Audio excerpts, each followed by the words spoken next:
नमस्कार साथियों, मेरा YouTube चैनल सुविधा 2010 में सादरपूर्वक अभिनंदन। मैं हूं रविकांत भगत। सुनो सुनाओ ज्ञान बढ़ाओ पाठ 112 के माध्यम से बात करेंगे 8 अप्रैल को घटित कुछ महत्वपूर्ण घटनाओं के साथ जन्मदिवस, पुण्यतिथि, उत्सव एवं अवसरों के बारे में। आज के इस एपिसोड में सन 1857 से लेकर आज तक घटित महत्वपूर्ण घटनाओं पर आपको आसान और सरल शब्द में बताएंगे। साथ ही साथ ताजातरीन घटना यानी कि करंट अफेयर्स पर एक नजर डालेंगे। अंत में एक स्पेशल टॉपिक पर बात करेंगे। आज का स्पेशल टॉपिक है नेहरू लियाकत समझौता, भारतीय जनता पार्टी का जन्म और नागरिकता संशोधन अधिनियम। जानने के लिए वीडियो को शुरू से अंत तक ध्यान से सुने, काम करते करते सुने, आराम करते करते सुने, दूसरों को भी सुनाए, ज्ञान बढ़ाए। सभी प्रकार के प्रतियोगिता परीक्षा में पूछे जाने वाले सामान्य ज्ञान यानी कि जीके को स्ट्रॉन्ग बनाए। आसानी से आपको, आपके आश्रिताओं को सरकारी नौकरी मिले, इसी शुभकामनाओं के साथ शुरू करते हैं आज की सुविचार से। आज का सुविचार है खान पान के साथ मन, मस्तिष्क, आचार, व्यवहार और वाणी का सीधा संबंध है। इसी के साथ शुरू करते हैं देश और दुनिया के इतिहास में 8 अप्रैल को घटित अतीत एवं वर्तमान की महत्वपूर्ण घटनाएं। 1857 में मंगल पांडे को दी गई थी फांसी। 1929 को भगत सिंह ने असेंबली हॉल में फेंका था बम।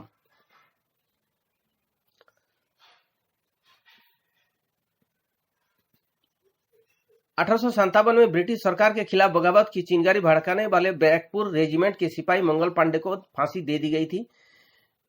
1894 ईस्वी को भारत के राष्ट्रीय गीत वंदे मातरम के रचयिता बंकिम चंद्र चट्टोपाध्याय का कोलकाता में निधन हो गया था।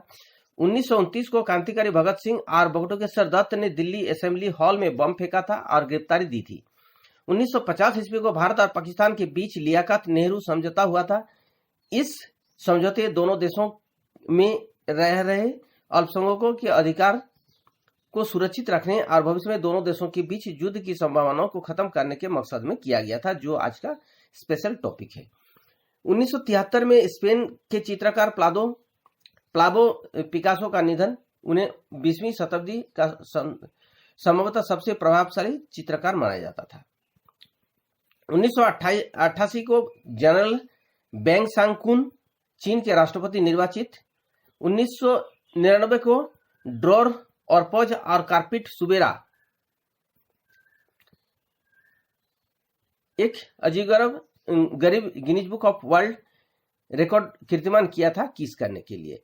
चीन द्वारा धान की भूसी से बिजली का उत्पादन प्रारंभ किया गया था।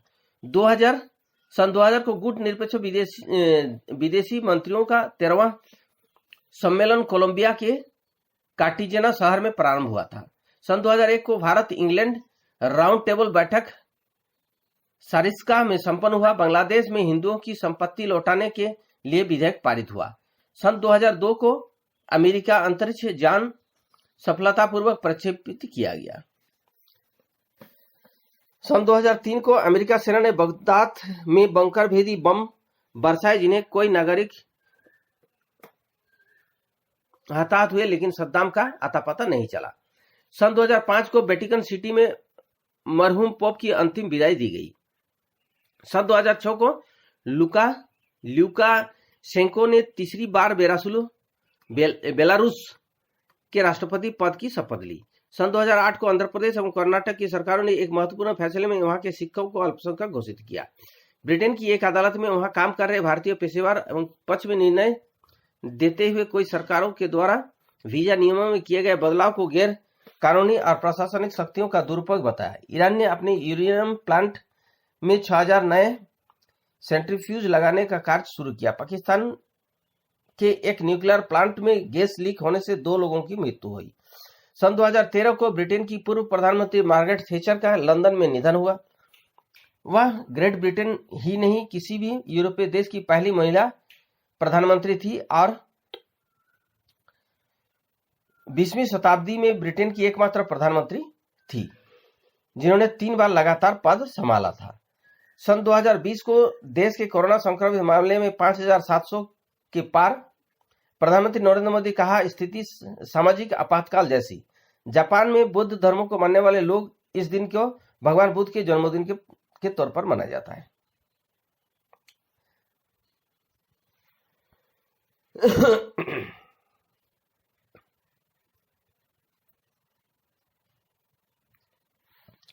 अब बात करते हैं 8 अप्रैल को जन्मे व्यक्तियों के बारे में। तेलुगु फिल्म अभिनेता अल्लू अर्जुन का 1983 में, हिंदी के सुप्रसिद्ध कवि दिनेश कुमार शुक्ला का 1950 में, संयुक्त राष्ट्र संघ के 7वें भूतपूर्व महासचिव कोफी अन्नन का जन्म 1938 को, भारतीय राष्ट्रीय कांग्रेस के सामाजिक राजनीतिज्ञ थे जो कर्नाटक के भूतपूर्व मुख्यमंत्री भी थे, उनका जन्म 1935 को, भारत के प्रसिद्ध शास्त्रीय गायन कुमार गंधर्व का जन्म 1924 को, भारतीय अनुवंशविद, अंतर्राष्ट्रीय चावल उपयोग के कार्यकारी सचिव एवं थाईलैंड सरकार के चावल सलाहकार नवलपक्कम पार्थसारथी का जन्म 1900 ईस्वी को हुआ, और इतिहासकार हेमचंद्र राय चौधरी का जन्म 1992 को हुआ। अब बात करते हैं 8 अप्रैल को हुए निधन के बारे में। मंगल पांडे भारतीय स्वतंत्रता के प्रथम संग्राम में प्रथम नायक थे। इनका शहादत 1857 को हुआ। बंकिम चंद्र चट्टोपाध्याय जो भारत के राष्ट्रीय गीत वंदे मातरम के रचयिता थे, इनका निधन 1894 को। भारत के प्रसिद्ध उद्योगपतियों में से एक बालचंद्र हीराचंद का निधन 1953 को। पाब्लो पिकासो स्पेन के ख्याति प्राप्त चित्रकार 1973 को। हिंदुस्तानी शास्त्रीय संगीत के विद्वान एवं सुप्रसिद्ध सरोदवादिका शरण रानी का निधन 2008 को हुआ। अब बात करते हैं आज की ताजातरीन घटनाओं पर। केंद्र सरकार ने सरकारी एवं प्राइवेट ऑफिसों में भी वैक्सीन लगाने की दी मंजूरी। अगर किसी ऑफिस में 100 से ज्यादा लोग 45 साल से ज्यादा के हैं तो वहां बनाया जाएगा वैक्सीनेशन सेंटर। यह काम 11 अप्रैल यानी कि शनिवार से किया जा सकता है शुरू। घर में बुजुर्ग हो तो मास्क पहने। दिल्ली हाईकोर्ट का कहा, गाड़ी चलाते समय मास्क पहनना जरूरी, भले ही आप अकेले ड्राइव क्यों नहीं कर रहे हैं।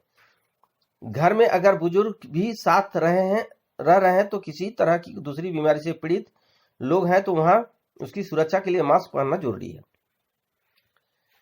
अमेरिका के राष्ट्रपति जो बाइडेन कहा, देश में 19 अप्रैल से हर वयस्क लगवा सकेगा कोरोना का टीका। इससे पहले सभी वयस्कों के लिए टीकाकरण अभियान को शुरू करने के लिए तारीख 1 मई को तय की गई थी।